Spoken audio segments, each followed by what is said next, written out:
At birth, every parent always expects to meet their newborn with a clear identification of their gender, whether male or female. In other cases, some give birth to a child with biological sex characteristics that cannot be exclusively categorized in the common binary of female or male, which in many cases leads to discrimination of the child. Our reporter Dorothy Musioka dissects the new report, Victims of Intersex Gender. In Roy Ward in Kasarani constituency, we met Levi Blessing, who was born as an intersex child. His story unfolds as he recounts the journey of self-discovery and identity. I'm Levi Blessing, but basically people have known me before by the name Beatrice. We'll come to know where Levi Blessing has come from. Levi, who was identified as Beatrice at birth, a name that didn't resonate with his true gender, grappled with his own sense of identity that eventually led him to make a courageous decision to change her name to one that reflects his identity. When your hormones are balanced, there's some medicine that you're given. And then you undertaken a process of, accepting yourself on the other gender. Because I was raised as a girl.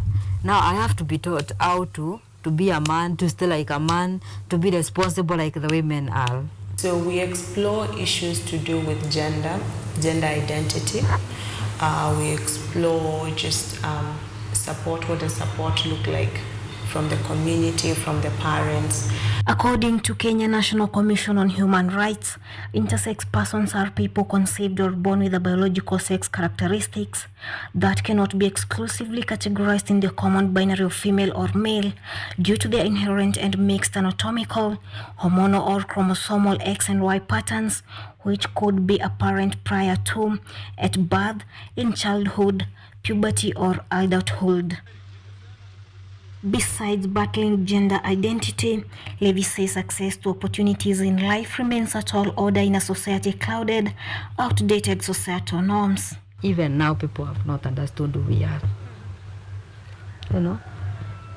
I think people are still picking us as disabled people. A lot of intersex children who've gone through that medical procedure early, it was just for aesthetics. Maybe their parent wanted them to appear more female or more male. And then they grow up and their hormones are not in alignment with what was created down there.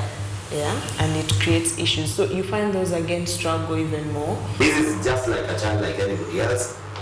They need to be given equal opportunity like anybody else in school, because one of the other areas that intersex people have a big challenge is in school, because our schools, as you see, they are mostly, most of them are boarding. So when you have an intersex person who is not a boy or a girl, which school do they go to? But what pains the most is neglect from his own biological father. I've not grown with the mother love. I'm a child of a single mom. I usually told that, my father, separated with mom after, realizing that I'm an intersex. So I've been raised by a single mom who raised me at about, 3-4 years, and then she also went. However, the Kenya Human Rights Commission, the government and non-governmental organizations are pushing for inclusivity and protection of rights for individuals with the third gender identity. There is a lot of progress even in terms of laws and policies that the government is adopting. There is even now an intersex bill that has been forwarded to the National Assembly that basically is going to provide for inclusion and greater rights for the intersex persons in Kenya. These organizations that support intersex children create awareness and equip them on how to cope, because they need to build resilience as this intersex persons. They need to build resilience, find ways to cope, to get to a point of acceptance that this is my gender and there's nothing wrong with it. Robert Waweru, a program advisor at the Kenya Human Rights Commission, notes that the commission presented that gender bill in Parliament in its effort to promote equality and protect the rights of persons in the third gender. have progressed in such a way that the intersex has now been recognized as the third gender, and now children who are born as with intersex can be able to get that gender marker in their documents. The organizations and individuals plea to the government to intervene, implement policies and programs that will provide access to quality education and employment opportunities. Every time we are just trying to create awareness of who we are and help people not to discriminate us. If it's that side of jobs, let them offer jobs. If it's the side of education, some of us are very bright. Some of us have bright futures, but they are just cut short by people. Yeah. Provide intersex persons with access to medical services for those who require certain medical services.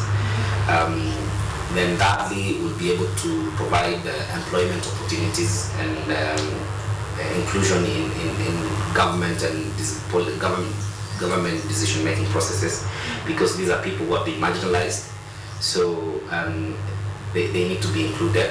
Ending barriers faced by people in the third gender category requires comprehensive efforts from policymakers, employers, educators, and society in whole. So, of course, the government can have at least policies that are a bit more inclusive, yeah. But I would say we need a bit more awareness for people, for teachers to understand that you don't need to address a student to confirm their gender. Doctors don't need to call the entire department because you've seen one intersex child. Intersex persons experience different challenges in the country, including discrimination from family members, and therefore we are being urged to show them love and treat them with kindness. Dorothy Musioka, KUTV, Nairobi.